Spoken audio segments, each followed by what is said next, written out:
أشهد أن لا إله إلا الله وأشهد أن محمدا عبده ورسوله. Bapak-bapak, ibu-ibu, rahmatullah. Insyaallah tadarusan bagian singkuring badai hanca awal atau akar perpecahan umat di kalangan umat Islam anu ngalahirkeun perbedaan paham atau sekte-sekte anu saling tuding kekafiran.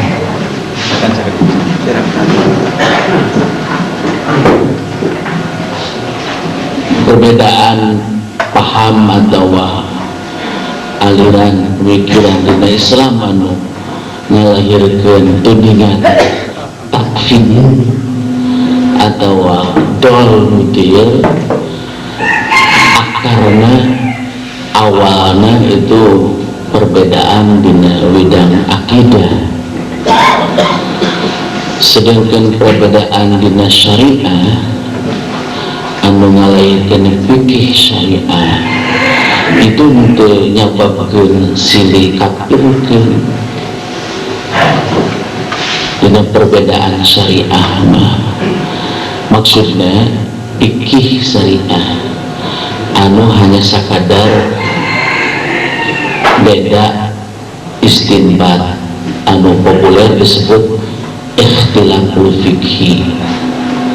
Tur memang perbedaan paham dengan syariah itu loba dibandingkan jeung perbedaan paham dengan akidah. Dengan syariah mah anu populer sekurang-kurangnya nurutkeun umat Islam di urang di Asia kan aya 4 mazhab. Hiji Hanafi, Imam Hanafi, pengikutnya disebut mazhab Hanafiyah atau Al-Ahnaf. Itu aliran paham atau pemikiran dina urusan syariah.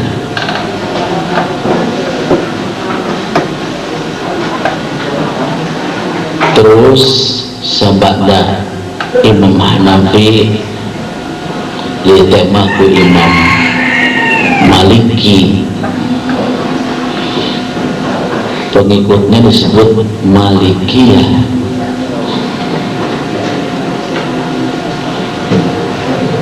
Aya sababaraha perbedaan turukul istinbat dina syariat antara mazhab Hanafi atau Al-Ahnaf jeung mazhab Malikiyah.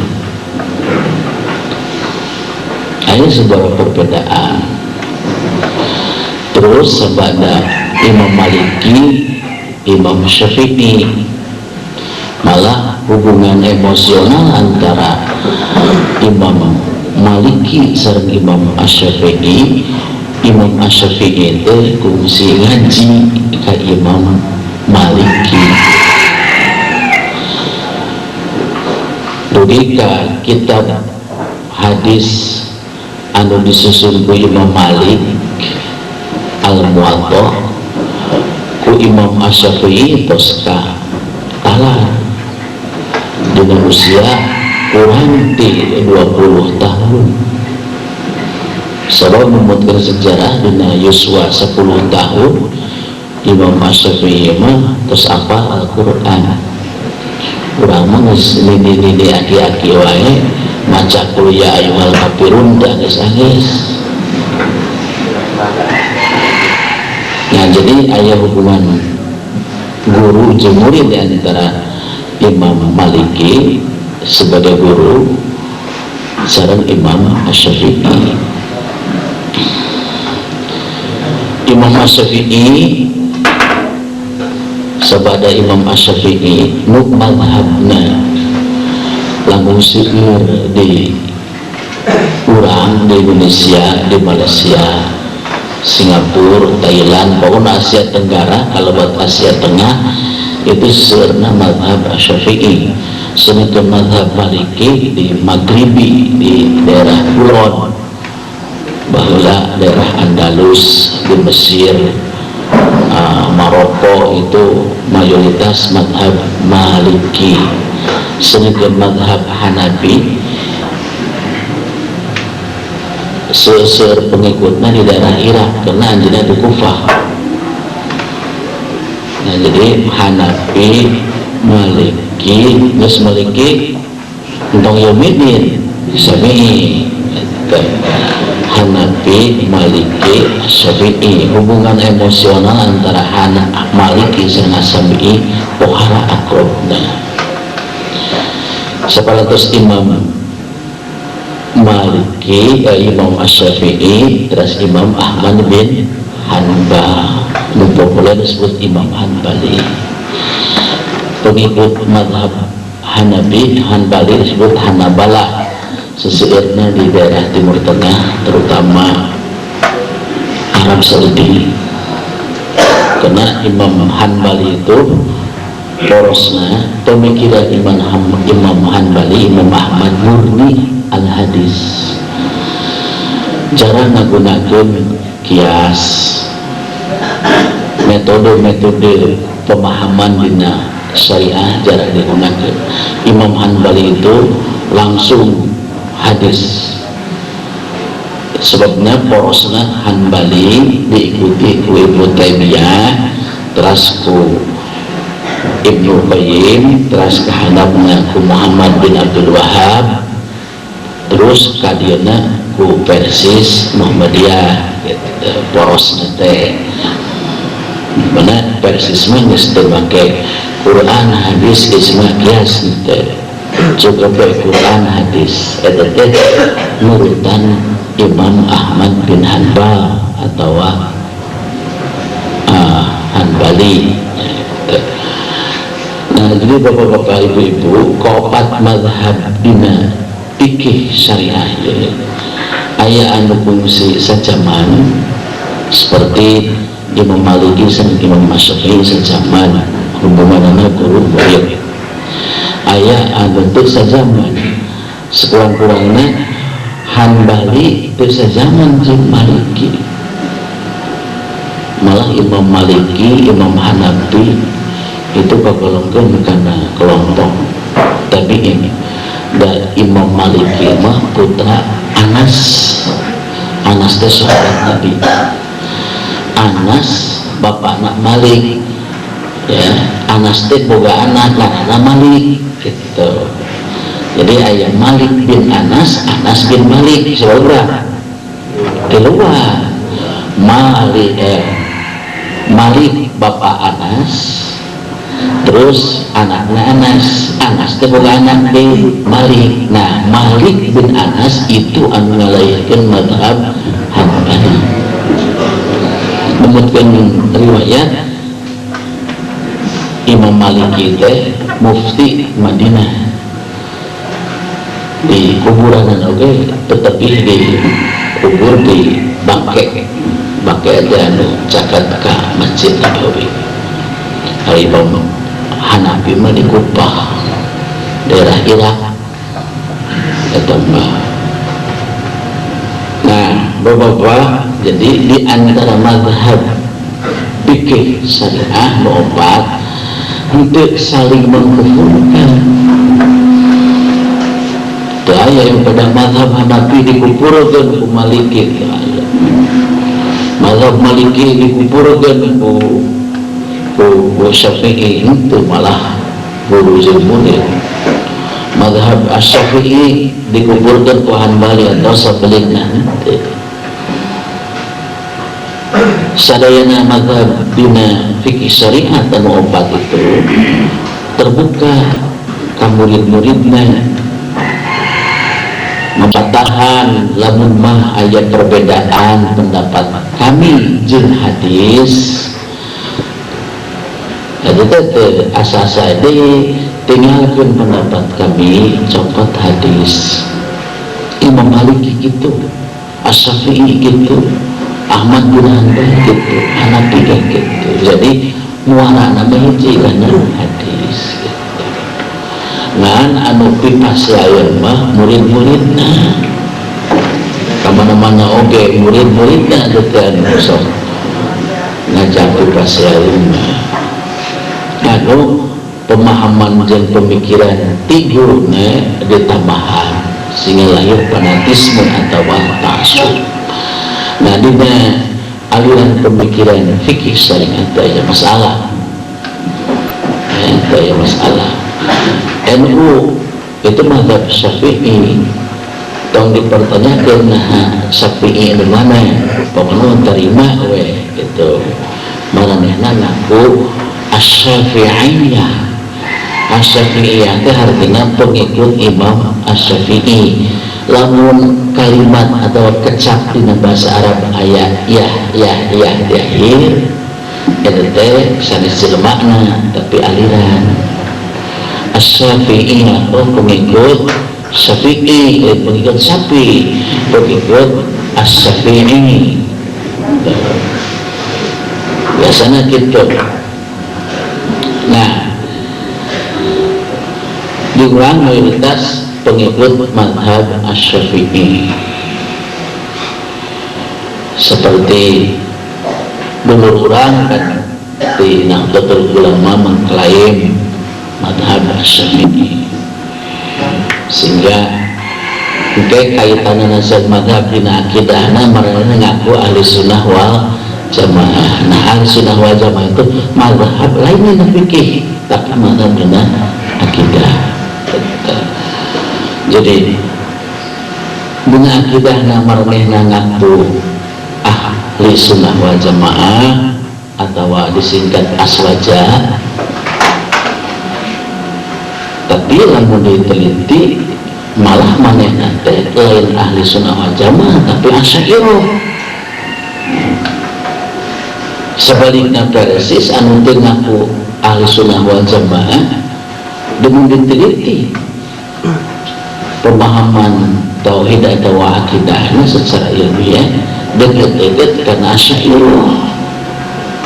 Nanti bakal apa mudah-mudahan sing cerdas gede Asy'ariyah nu kumaha sunnah wal jamaah nu kumaha. Nah dina fikih syariat Nahdlatul Ulama dulu urang mengikuti mazhab Asy-Syafi'i ali urang yang persis mengikuti mazhab mana ulama itu mengikuti salah saji mazhaban opat dina syariat sebab semua biasanya langsung hadis meueuh dina hadisna wes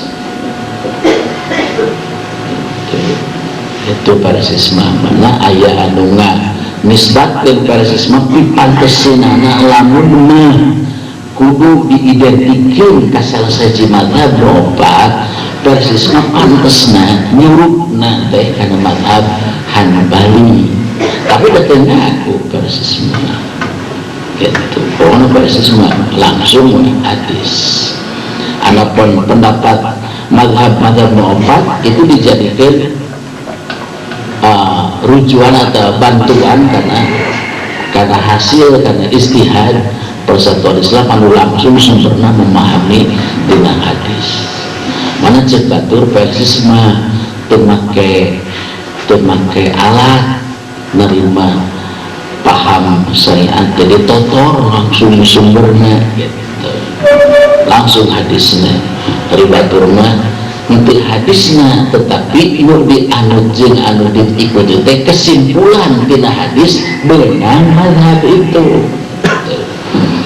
Ya derajat hadis innamal a'malu binniyat. Hadis teh dipahami ulama-ulama mazhab teh seperti Imam Asy-Syafi'i memahami mun kitu niat teh supaya lebih kuat diucapkeun lahir we nawaitu saumal ghadi lahir we usolli jeung sajabana tah eta teh sumberna teh tina hadis itu innamal a'malu binniyat dalilna sok tanya dari mana ucapkan senawa itu semal godi mandalina pasti eta bahwa dari inamal amalu biniat mana maka usoli mana dalilna ayah inamal amalu biniat urang anu teu maca mana dalilna inamal amalu biniat gitu takana nah maka jeung diucapkeun usoli mun rek salat nah diucapkeun nawa itu semal godi mun rek puasa tak ieu teh hasil manhaj gitu. Jadi batur nuturkeun meng paheula ka madhab da cek madhab Syafi'i ge kudu diikrarkeun niat teh eta dipake kitu bapak-bapak ibu-ibu dina urusan kieu nah rek silih kafirkeun nah rek silih bid'ahkeun sok pikir ada berapa langsung karena hadis innamal a'malu binniyat memang berpadu langsung karena hadis dicucuk ari Rasul mengucapkan niat itu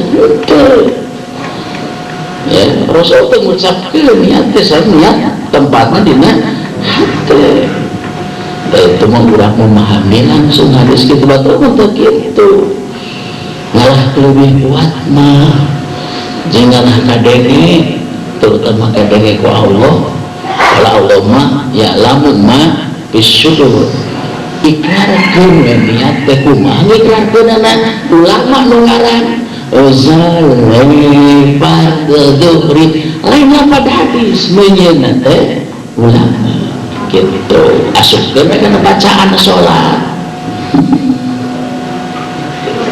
niat rek puasa teh ngarah kuat mah kudu diikrarkeun kumaha pokokna ulama nu ngaranna tapi mengarangnya Imam Syafi'i ulama pengikut mazhab Syafi'i terutama di Indonesia dan sekurang Timur Tengah ustad-ustad di Makkah di Madinah usoli mah eta buatan Indonesia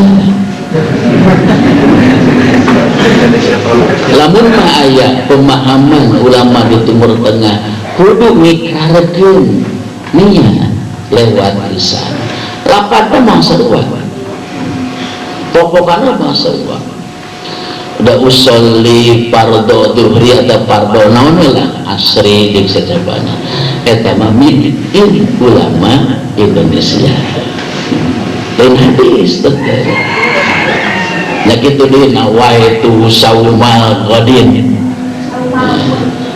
buatan saya tak buatan Imam Syafi'i tapi buatan pengikut Imam Syafi'i nu aya di Indonesia berarti itu lain hadis kasuk cek Gus Dur mah sholawat badriyah sholatullah salamullah ala toha habibillah eta teh sholawat min Kiai Ali Gus Dur rawahu Gus Dur lain Nabi bukan gitu teh ngan ayat perintah dina Al-Quran innallaha wa malaikatahu yusholluna 'alan nabi ya ayyuhalladzina amanu shollu alaihi wa sallimu taslima kumaha pokokanana Rasulullah ngajarkeun shalawat teh Allahumma sholli ala Muhammad seperti yang dibaca ke urang dina waktu salat. Nah, ulama di urang anu ngaku pengikut Imam Syafi'i ngarang rupa-rupa min sholawat salian teh sholawat nu diajarkeun ku Nabi lahirlah mana di Indonesia itu pangobana jenis sholawat di Timur Tengah di mana-mana tuh ayat sholawat rupa-rupani Indonesia berubah ayat sholawat nama itu sholawat munfarijah dan sholawat nama sholawat badriyah dan sholawat tahun rupa-rupa sholawat teh ayat bandrolnya hari Nabi mangan hiji Allahumma sholli ala Muhammad itu penjabaran tina ayatnya tadi Al-Ahzab surat Al-Ahzab. Nah bapak-bapak ibu itu perbedaan-perbedaan dina urusan syariat, fikih syariat. Ngan urang memahami, memandang nu lain di Nabi mah, nu teu diajarkeun ku Nabi, terutama dina ibadah mah doh, lantaran teu diajarkeun ku Nabi, bid'ah geus. Ya, usuli diajarkeun lafaz pengiqrar niat rek salat usolli fardhu naik. Diajarkeun usaha ulama mana? Ulama Indonesia. Aduh mayoritas pengikut mazhab Syafi'i. Lantaran mengajarkeun ulama kecap itu teh lain Nabi, maka dihukumi ku urang itu bid'ah. Jadi itu selawat, salian di selawat mengajarkeun ku Nabi. Nah, salat badriyah, salat munfarijah, selawat kamilah, selawat nabi. Berapa ingatnya karena dahariah diajarkan ku Nabi itu lantaran tidak ajarkan ku Nabi, sahabat kita ngajarkan, nu ngajarkan anak ulama kadienakeun orang Indonesia anu ngaku pengikut mazhab Syafi'i berada di itu bid'ah. Hanya tinggal kita masuk kelompok bid'ah mana begitu. Nah, bid'ah dolalah, nah bid'ah nikmatul bid'atu hadhihi. Nah tadinya itu tadinya itu pengertiannya. Sebab bid'ah dalalah alamatnya, nah berusaha karena pemahaman, karena perbedaan pemikiran di bidang akidah. Lamun bid'ah dalalah.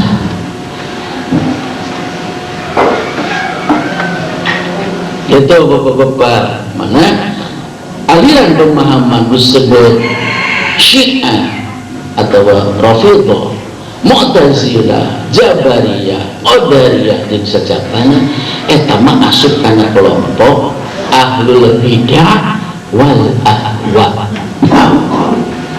Eta kelompok ahli bid'ah, ulu bid'atin dolalatun teh geus eta. Itu bapak-bapak. Jadi sekurang-kurangnya urang terangkan teuing lah ningali bapak urang maca usolli fardhu. Itu jelas bid'ah sebab Nabi tadi ajarkan. Tapi sikap urang narek bapak dihukumi bid'ah dolalah. Nah gitu.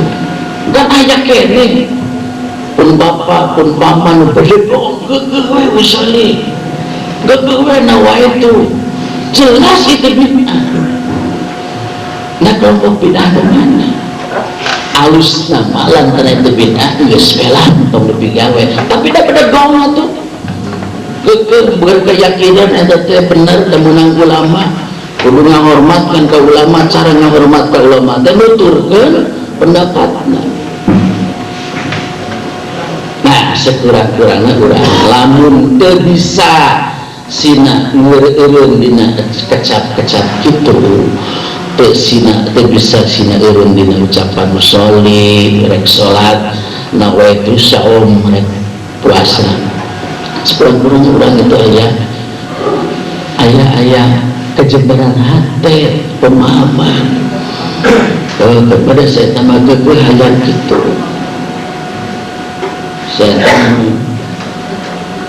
Nah ayat takfirah kafir sia pada maca usul itu kitu aliran fikih mana kurang kudu menerima perbedaan itu untuk memvonis bahwa itu bid'ah dolalah. Memang bid'ah nah asup kana kelompok dolalah ari bener mah jeung kudu na masih kan Nabi bentong usolli teu ngucapkeun kitu eta ceuk maneh ceuk NU teh ka urang da urang mah teu kitu.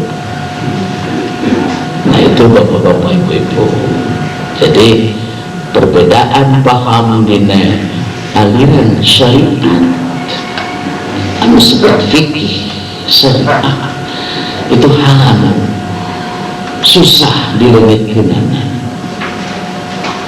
Sebab di antara kelompok anu mengikuti masing-masing guru dina bidang fikih syariat untuk menjatuhkan saling mengkafirkan, untuk saling mengkafirkan. Tapi mungkin dimana geus lebih karena bab akidah seperti kumaha hukumna jalma anu pagaweanana tiap malam Jumaah malam Salasa monok dina kuburan, masalah akidah. Kumaha jalma anu ngabangun kuburan seperti ngabangun ke tempat tinggal manehna hirup. Nah, ieu memasukkan kelompok akidah. Kumaha jalma anu gawe ngan ziarah-ziarah unggul, ziarah we terus kelompok akidah. Nah, kakarek urang itu bisa lantaran di masalah akidah ieu anu disebut bid'ah dolar. Ngan kabenaran nu sok maca usul itu sok kitu mungkul. Ieu kan secara ilmiah ngabedakeunana. Si eta mangan usul urang salat teh, si eta mangan nawaitu urang puasa teh ari kitu mah ya urusan akidah balik we teu musyrik teu musik datang jeung nanyakeun lain nanya, datang jeung nanyakeun ka dukun kitu lain nanya dukun guna kan meunang kumaha da mangkun teu naon kan kalau geus nanyakeun komo jadi dukun tah ieu maka karek masuk kana kelompok aya takfir gitu. Lamun urang nyebut saya malis bid'ah dolalah lain dina sisi manehna macana wae tuna mun ya lain dina sisi manehna maca usolina mun mah urang rek disebut tapi geus jadi kailaharan atuh da mun maca kitu teh sok dibangan jeung tak itu ngumpul itu sebenarnya mah mana kudu bisa milah-milah. Saya tahu mengatur maca usolih rek sholat, saya tahu rek saum mau maca nawaitu semua kodi ari datang jeung nanyakeun ka dukun turut jadi dukun bahkan tara ziarah ka kubur monok di kuburan monokna di kamarna saya tahu mah entah bakal disebut bid'ah dolalah gitu. Itu nah kade di lantaran bid'ah dolalah itu aya kaitanna jeung urusan akidah kade di persis teu usoli teu kunut subuh teu nawaitu tapi terlibat karena kemusyrikan dolalah gitu pikiran teh sebab bapak-bapak ibu-ibu urusan kemusyrikan dikecam ke semua mazhab. Imam Hanafi mengecam segala jenis bentuk kemusyrikan. Teu aya mazhab anu opat mengakui karena benerna jalma monok di kuburan teu aya. Kau mazhab Syafi'i, Imam Asy-Syafi'i, malah Imam Asy-Syafi'i itu tegas tenepi bacaan Quran kuno hirup kanu maut. Imam Asy-Syafi'i jadi Imam Asy-Syafi'i maka jending maca Quran ngegetol bari berjamaah tapi lamun ditujukeun kanu geus maut la yasyir tenepi itu mazhab Syafi'i. Itu pemikiran Imam Asy-Syafi'i dina akidah.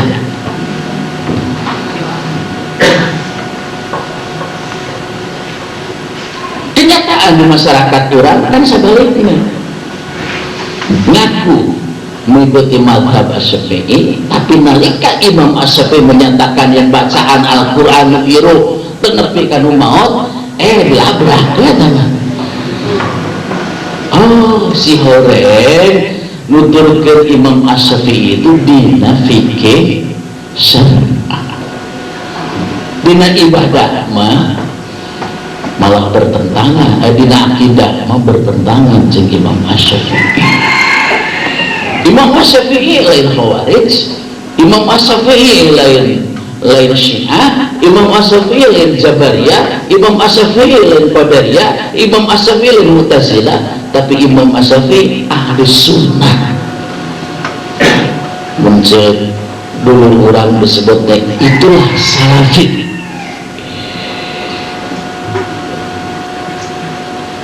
Jadi aya jelema anu ngaku mazhab Syafi'i kuring mah naon asal kudu jujur we ulah mengikuti mazhab Syafi'i di satu sisi nyata urusan ibadah atau syariat, tapi dina akidah oke kudu dituturkeun Imam Asy-Syafi'i. Imam Asy-Syafi'i mengecam jalma anu menta-menta muziarah ke kubur dari benta-benta.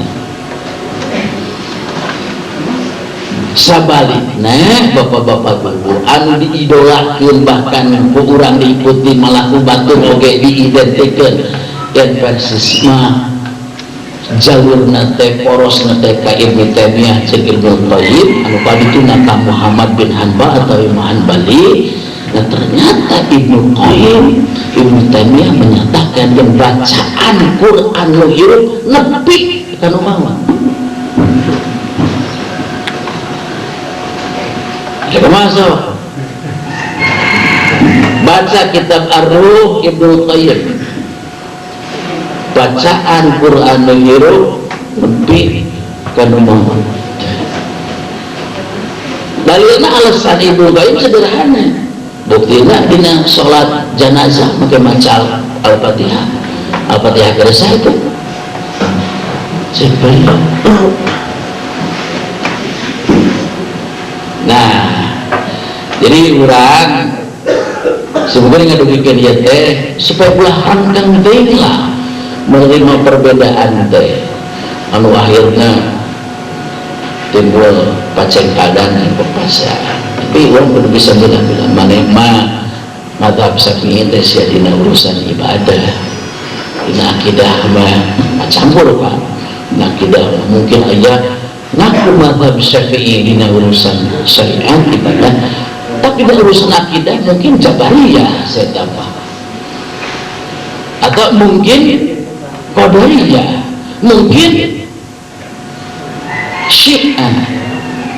So di antara inti akidah Syiah itu memandang yang wali itu dimaksud, wali itu mustahil salah.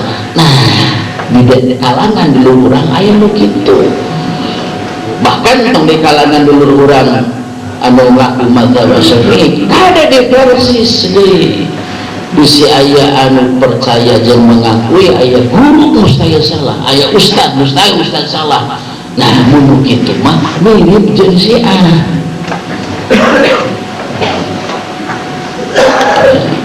Eta di kalangan nu ngaku mengikuti mazhab Syafi'i dina sisi akidah paling yang mirip kana Jabariyah, yang mirip kana Mu'tazilah. Ulil Absar Abdallah itu kan pemuda Ansor NU, kader NU tulen.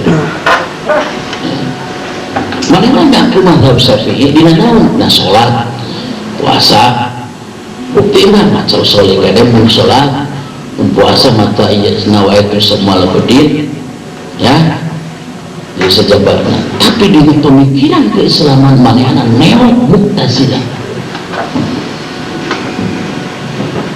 Lamun geus neok Mu'tazilah berarti asup kana kategori takfir. Mana pantas namun ayah anu halal darahna eta mah. Kan fatwa itu fatwa majelis ulama kamari itu haram, liberalisme, sekularisme, nonisme jadi tadi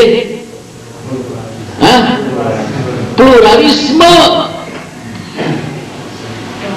mau diajarkan yang disebarkan di antaranya nalika keur masih menang Nurholis Majid dituturkeun dibaladan ku Gus Dur ka hanapna Ulil Absar dipatwakan ke majelis ulama itu haram. Nama haram sebab ia asup karena kategori intikodi akidah. Lalu dicukru pemahaman itu kamana nyurupna miripna kasaha rupa-rupa ngan paling deket nyurupna teh ka Mu'tazilah. Untuk kasihan aya anu mirip anu nyurup kasihan aya, bahkan Syiah oge aya anu mirip ka Rafidhah aya ka Khawarij aya anu mirip jeung nyurup ka Murji'ah aya. Bapak ibu itu di perguruan tinggi itu tingkat doktoral itu kuliah gitu.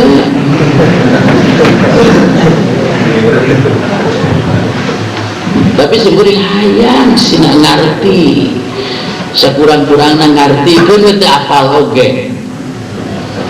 Karena memang biasa orang kan penekanan itu karena pengertian, pemahaman ya, lain karena apalan, ada cita ngapalkan malah. Jadi kasawang orang pacorok di Indonesia itu aliran mana? Kadang-kadang mungkin ya bisa-bisa, tak mudah-mudahan ulah terjadi.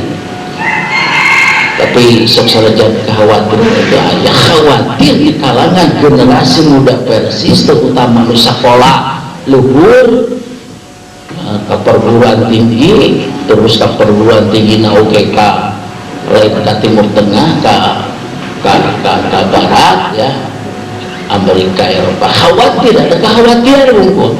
Khawatir misi di Persis oke ya anu boga pikiran, boga pemahaman anu deket dengan aliran-aliran seperti itu. Karena memang akhirnya anu dijadikan mainstream para sarjana muslim itu hayang mengembalikan pemikiran sarjana-sarjana muslim seperti pemikiran Mu'tazilah. Beda mazhab Mu'tazilah dengan akidah dan ilmu kalam itu pernah menguasai dunia di bidang ilmu pengetahuan.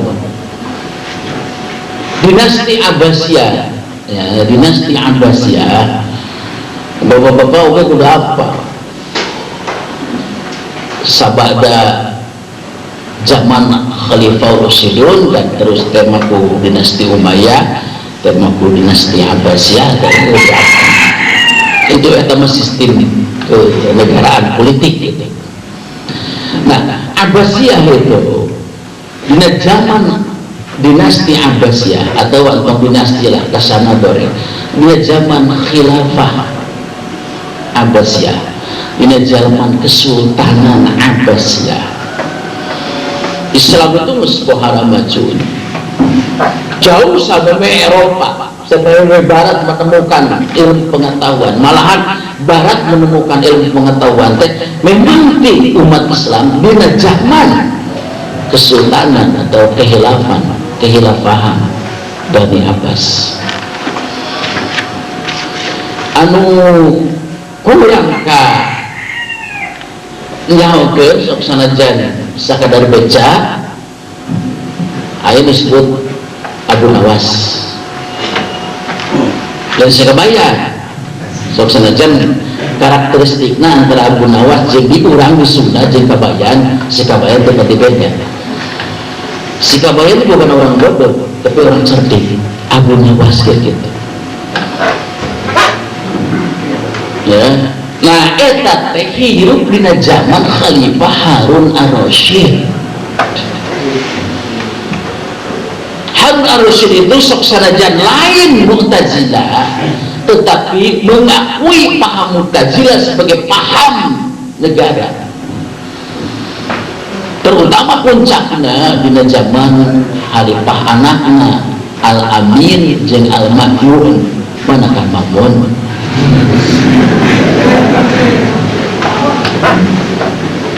Puncak kejayaan di bidang ilmu pengetahuan di zaman Kesultanan Bani Abbasiyah tilu sultan Harun ar-Rasyid, kemudian putrana Al-Amin, terus Al-Ma'mun. paham Mu'tazilah, ulama-ulama Mu'tazilah di zaman eta diadopsi, dijadikan menurang malah para pimpinan majelis ulama upami di urang kabeh ditawah nepi ka Hanafi itu Mu'tazilah.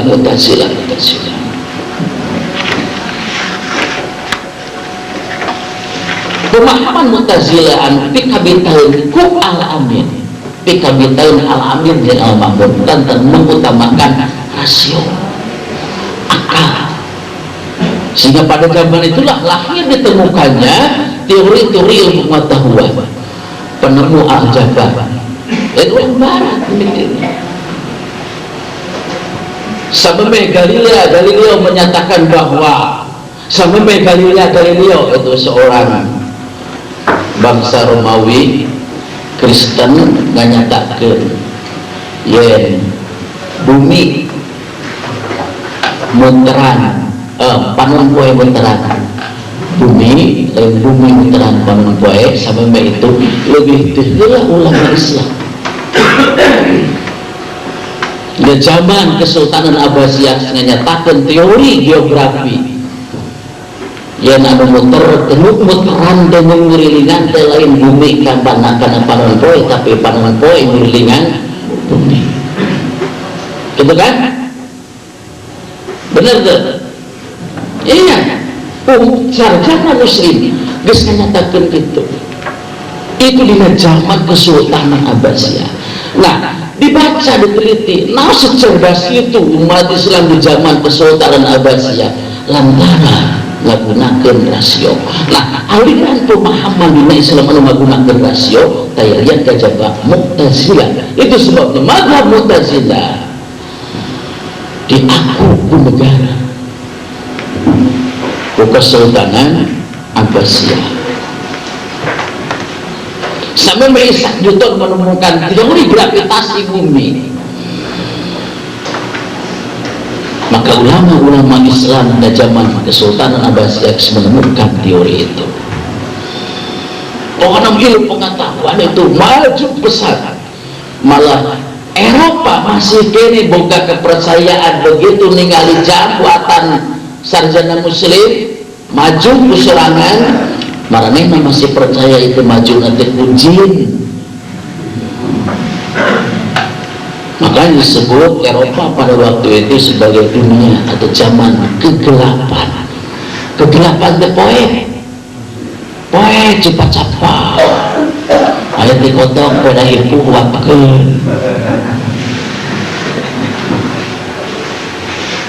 Sementara sedangkan umat Islam di zaman Kesultanan Abbasiyah itu ilmu pengetahuan maju, lahirlah sarjana di bidang kedokteran, di bidang geografi, di bidang ilmu hitung, di bidang astronomi, wah segala macam itu.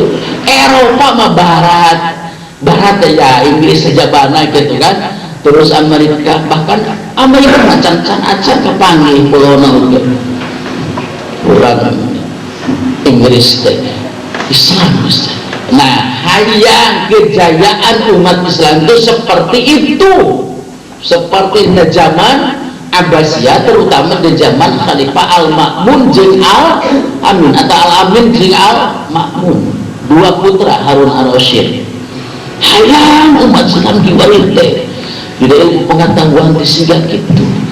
Bareto majuna umat Islam di bidang ilmu pengetahuan lantaran mengakui pemikiran rasionalisme na Islam yang Mu'tazilah tah ayeuna teh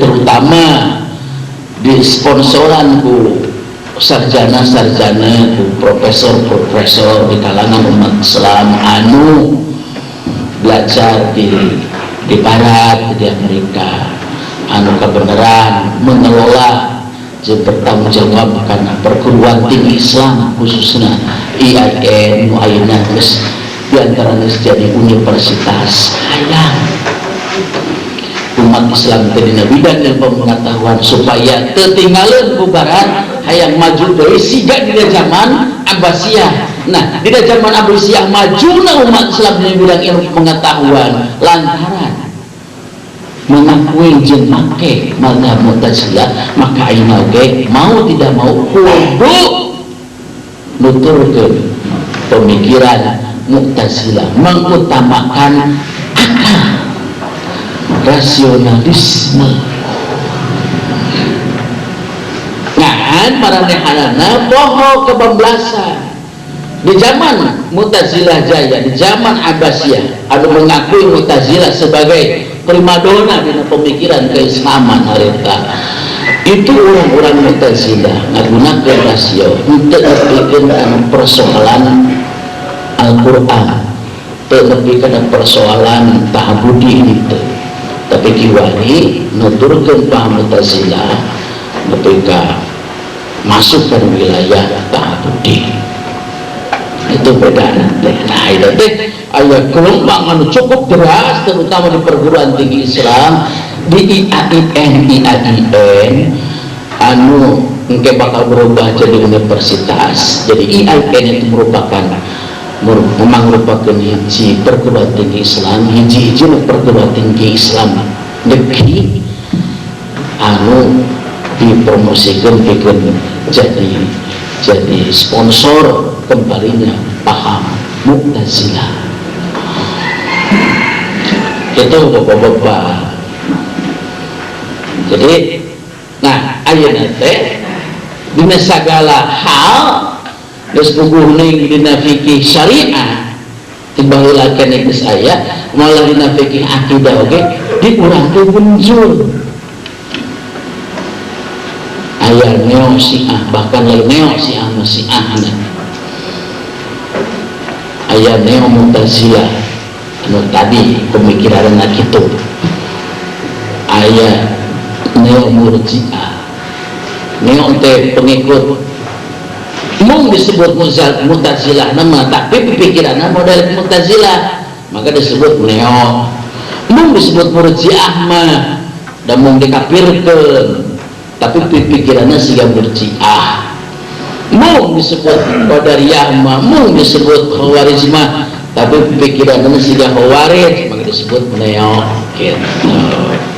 Tadi Indonesia teh aya teh geus sagala aya nyampak ka asup.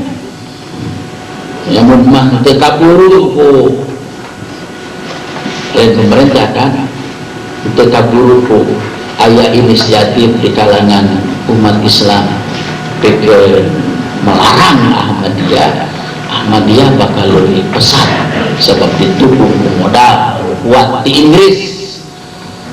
Nah, orang bersyukur Ahmadiyah dilarang di setiap daerah. Ini sebenarnya dikaitkan dengan keberlakuan otonomi daerah. Setiap kabupaten kudu ngalarang ayahna Ahmadiyah. Sebenarnya kita mesti ngobrol-ngobrol Persis mendesak ke pemerintah daerah supaya ngalarang Ahmadiyah. Seperti tahu guys, bahkan di setiap pemerintahan kabupaten ormas-ormas Islam jeung majelis ulama nyatakeun pelarangan Ahmadiyah. Itu salah satu adalah kafir, sesat. Nah maka disesatkeun, nah maka dikafirkeun. Masalahnya lain masalah sholat, tapi masalah akidah. Sholat nembe sarua. So, ningali sholatna urang Ahmadiyah teu make usolli.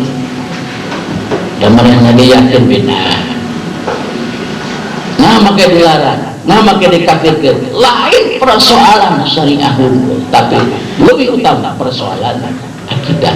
Mana bapak-bapak ibu aliran pemahaman, aliran pemikiran yang melahirkan sababaraha sebutan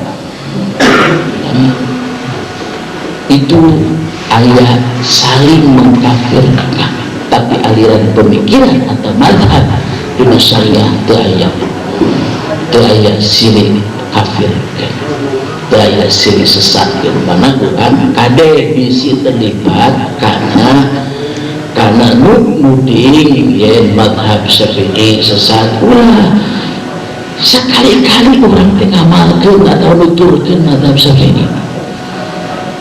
Ya, hiji waktu mah urang teh bakal nuturkeun mazhab Syafi'i dina saginaon teu nepi bacaan Al-Qur'an ieu kanu mun dinisbatkeun mazhab saha eta aku mazhab Syafi'i. Nah, jadi urang teh mungkin satu sisi bakal nuturkeun salah siji mazhab opat dina bidang syariah, tapi dina bidang akidah hati-hati. Seetik pun mirip Mu'tazilah, mirip Murji'ah, mirip Jabariyah, mirip Syiah ada. Sebab itu bakal terperosok karena takfir, pengkufuran, penyesatan. Bapak-bapak insya Allah sesuai sama kemampuan sempurna, enggak bapak-bapak bakal yalah ayah gambaran naon dari Mu'tazilah teh naon Syiah. Udah aya ningkatna ngaji teh. Ulahnya mengarang teh jangan dirupa sok sanajan itu secara penuh gitu, itu secara menyeluruh anu di pikiran itu sendiri, tapi gambaran gede malah dulu apa simpuling kantos maca surat Yasin 2 kali terus ditiupkeun karena air minum, si air minum eta sagelas dipastikan ku anu kasurupan manehna anu kasurupan ngabura-burakeun eta cai. Pertanyaan dina kondisi kitu tepat atau tidak Al-Qur'an sebagai obat syifa. Syifaun ma bisyudur, Qur'an itu obat penyakit hati. Pilih ciptaan naonnya penyakit hati teh ari kasurupan penyakit hati lain. Mudah kasurupan teu di Quran memang aya fungsi riwayat menjelaskan bacalah qul a'udzu birabbin nas ya qul a'udzu birabbin nas supaya setan itu lupa. Itu memang aya riwayat, malahan Al-Fatihah disebut surat atau ayat ruqyah teh doa anu bisa kurang dibaca bikin penyakit tertentu, model nyeri mata baca Al-Fatihah, murian jeung kapacok kuda bangsa nu kapacok-kapacokan itu hadisna aya. Urusan engke mujarab jeung teu nama tanya we ka diri urang sorangan. Ya Allah pasti lamun ngadoa jelema pasti dijabah ngan Allah teh nganyatakeun diijabah doa teh gumantung kana kaayaan jelema. Tapi eta oge ulah dijadikeun primadona, ulah dijadikeun hiji-hijina sebagai upaya anu teh akhirna percaya ya Al-Fatihah teh nyageurkeun lain nu bahaya ya. Nah simkuring sok sanajan aya riwayat itu yang Al-Fatihah atawa mu'awwidzatain itu qul a'udzu birabbin nas qul a'udzu birabbil falaq dibacakeun kan gering lagi saban gering untuk saban-saban penyakit terus dibacakan gitu. Itu getah penyakit mentilu itu teh jadi mata murian panas tiris sing dipacok kalajengking, pacok oral, pacok kuda, pacok hayam ya. Nah, baca eta ngan kade. Nah jadi akidah anu kudu bener.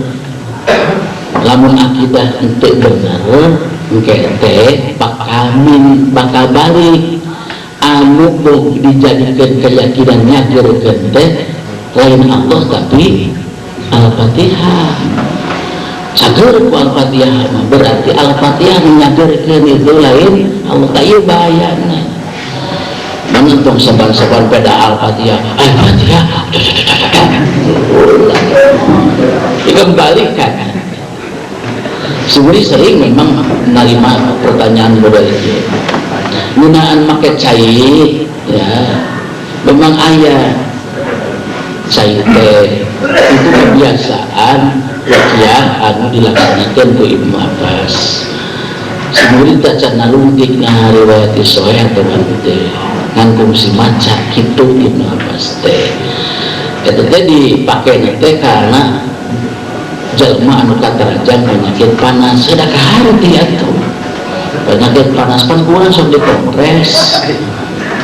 Jadi Ibnu Abbas teh sageusna maca ruqyah teh doa yang jawokan ya sambil maca doa ya nungkeun masa gelas da segelas kudu dikucurkeun teu mal mahi mun saemer sagelopkeun karti kedina kondisi panas dicebor ku tiis gitu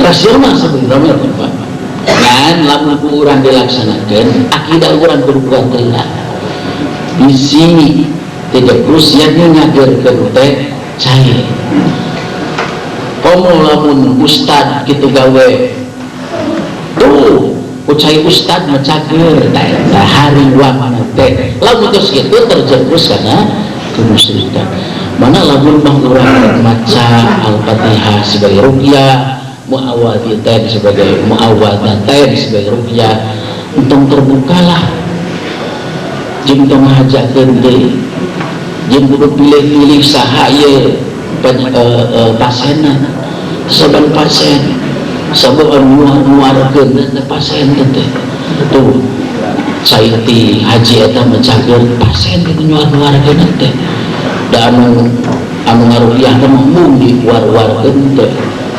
lantaran lamun diwar-warkeun ke pasien akhirna jadi tudingan jadi dukun sedangkan dituding ke paling terkena mana leuwih hade entong geus sakit teh paling-paling lamun urang nyeri sorangan gering mata sa mata urang ku urang we lamun ngabejakeun itu muriang sanuriangna urang baca eta ku urang we cai nanti urang diuyuh ku urang itu geus tong dikabaturkeun sulit dikabaturkeun hariwang tudingan kemusyrikan itu keur mau urang apa sih akidah umat Islam itu kiwari geus lebihkeun ka mana rencana setingkat utuhna akidah para tabi'in para sahabat nah amalkeunlah simkuring bisa Al-Fatihah cai aya sagelas leuwih mah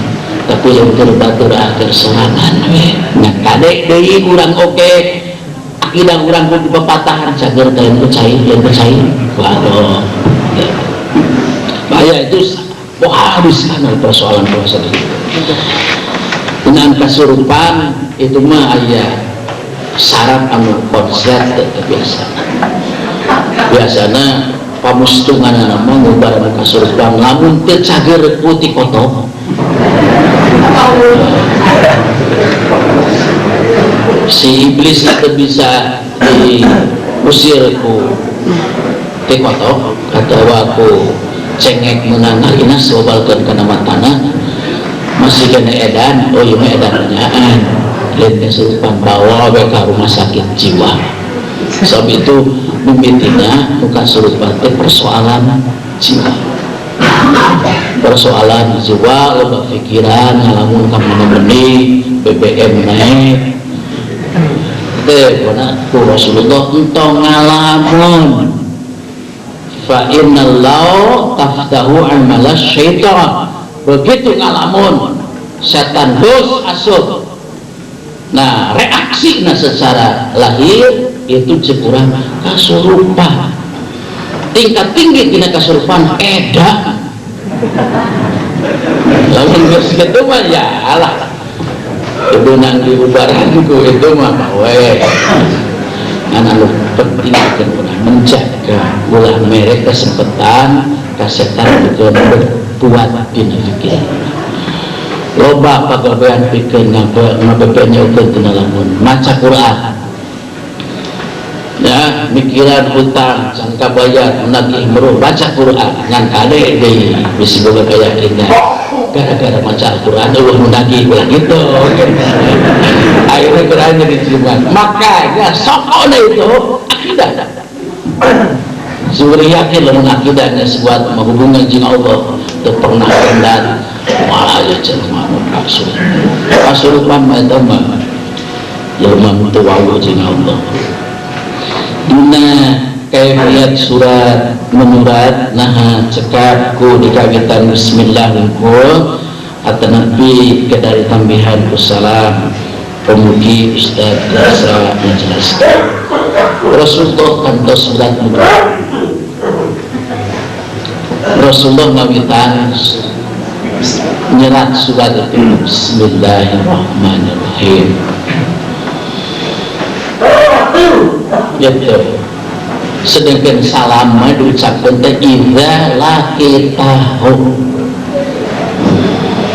di mana Pak Amro tapi Rasulullah ke hiji waktu sok titip salam ya dititipkan kasih A murek amprok jeung si itu ditunjuk si A teh nitipkeun aya salam ke si anu itu teh ngajawab alaika wa alaihis salam keur mawa jeung keur anu deui gitu. Jadi assalamualaikum di mana Pak Amprok Rasul kantos nitip salam ka itu Pak Amprok nyata jawabnya jargon itu alaika wa alaihis salam itu salah cukup baik bismillahirrahmanirrahim ya.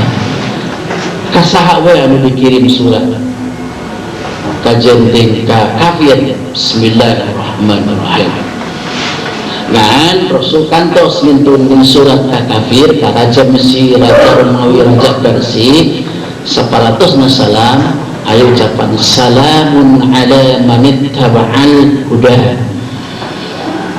di urang sok aya anu nurutan eta padahal itu khusus ditujukeun ka si ngurus salat dina kalian nabi dina tungtungna aya wassalamualaikum teh eta mah lain assalamualaikum wassalamualaikum aya waw atof berarti doa eta mah teu kudu dijawab waalaikumsalam dina akhir kalam mugia anu salamina aya dina bimbingan Allah wassalamu wawuna teh diatofkeun kana si ieu teh wassalamu diatofkeun kana mugia anjeun sing meunang bimbingan wow itu dijawab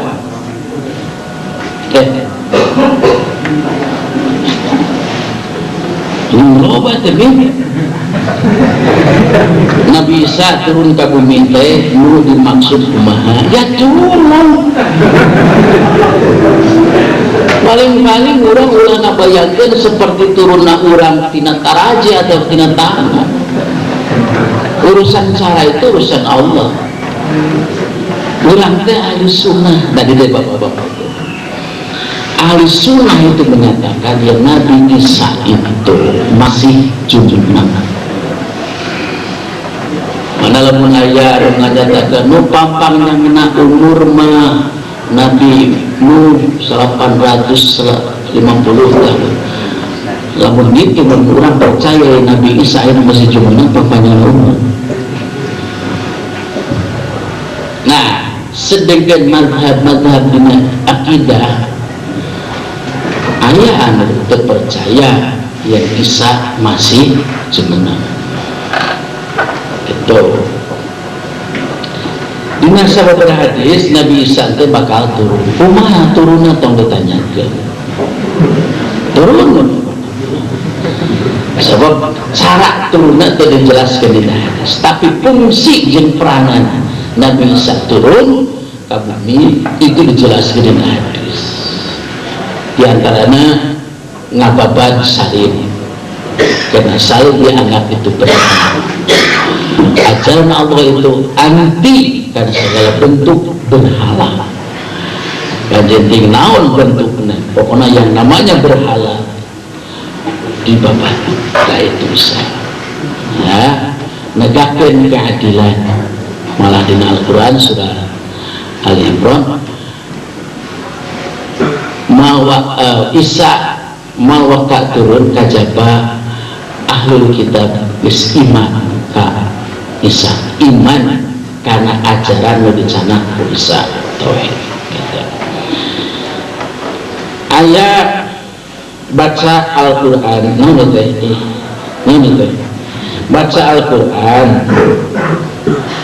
baca Al-Qur'an mesti dipahami atau dibaca biasa dipahala. Alusna dipahami, ya dipahami. Anapun teu dipahami oke, sakadar dibaca unggul asal bener bacaanana yumponan karena kawaid baca insyaallah. Sebab terus sepakat di kalangan ulama bahwa maca Al-Qur'an itu ibadah. Tapi alus nama paham, ya usahakan paham. Maut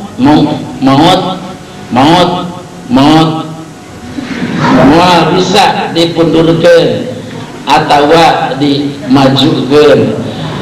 Teras nutos dikubur 3 hari hirup deui eta kumaha dekat deui.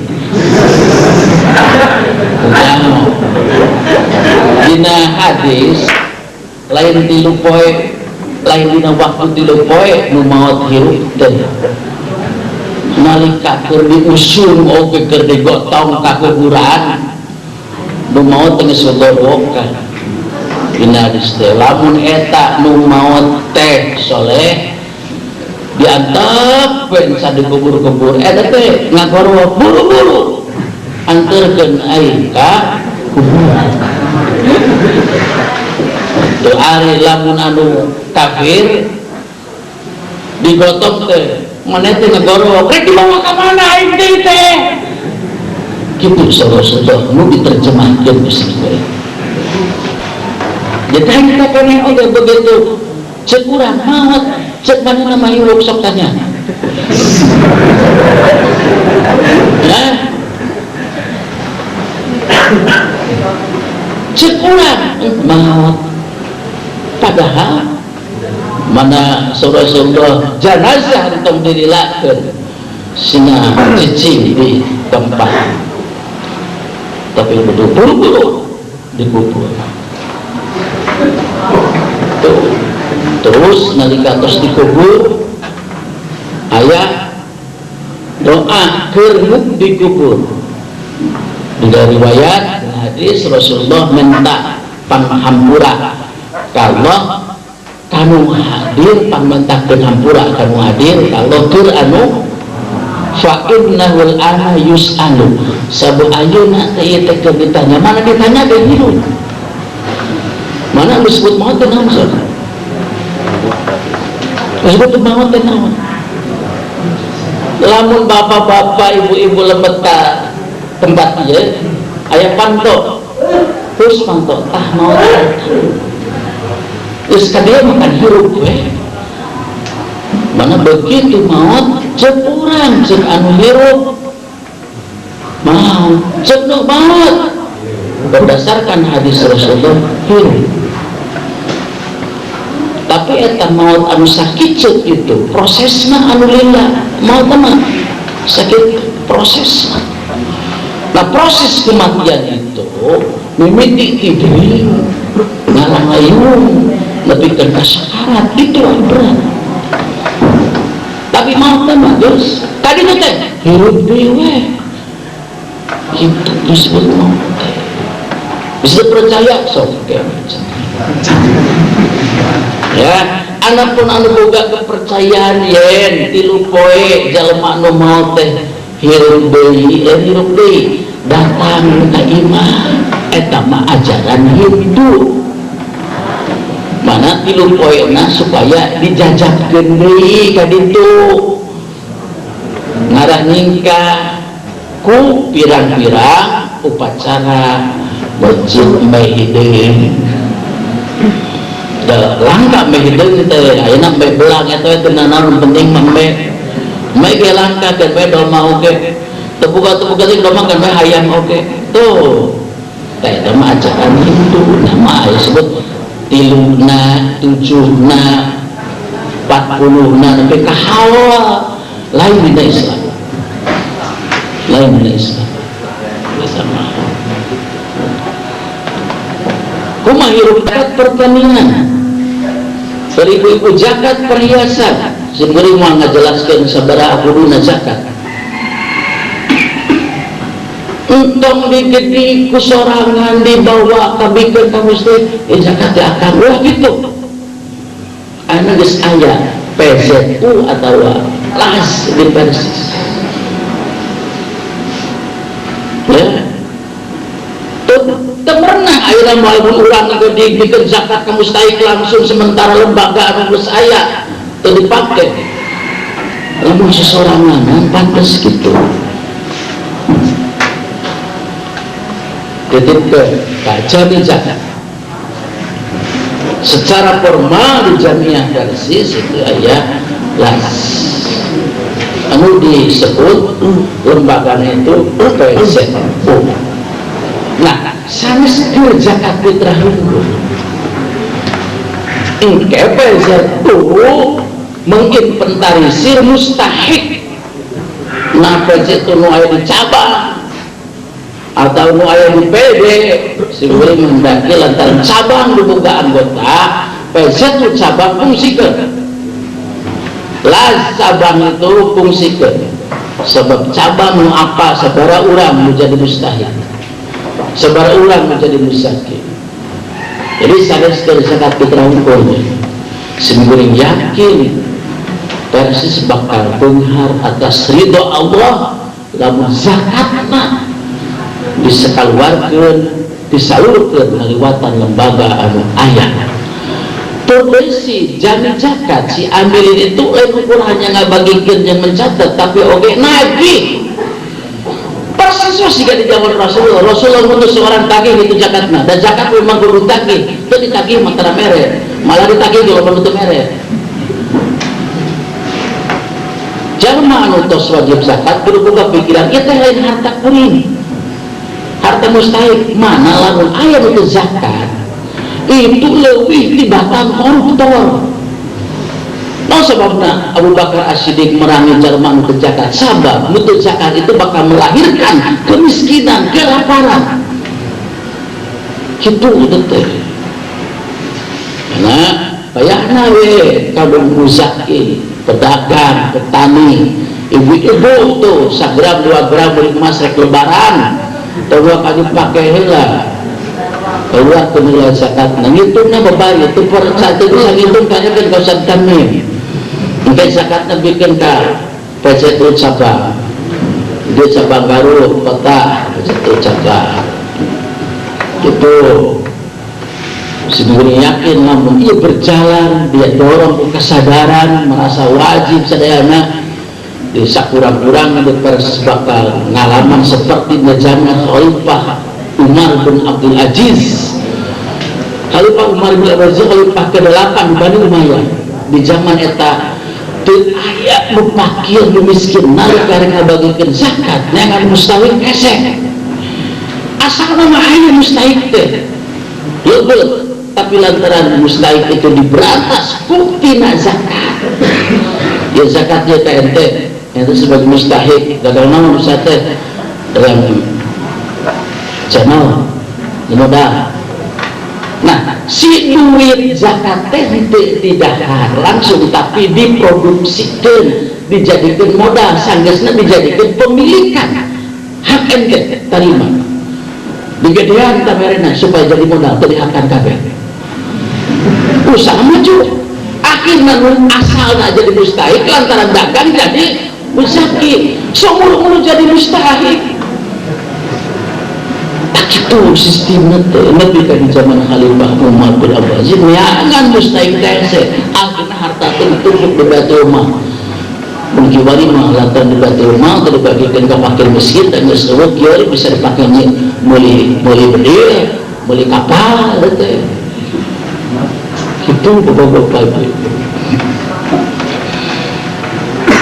Jadi menang zakat langsung diketika mustahik lamun jamaah lain jamaah baca lemaki ya kemudian terus daya ambil ambil pengantin dipercaya sekalian zakat oke sudah dibalikan karena zakat terus ambil tamat dengan awal langsung di persis disadiakan PZ itu karena bumitian dia dina zakat fitrah ayeuna untuk orang KKPD kacabang heula titipkeun kan untuk mareret ka desa namun mah aya kebaikan atur we ada pintar urang kudu sabaraha ka desa paling-paling bere hasilna itu lah kana sedekah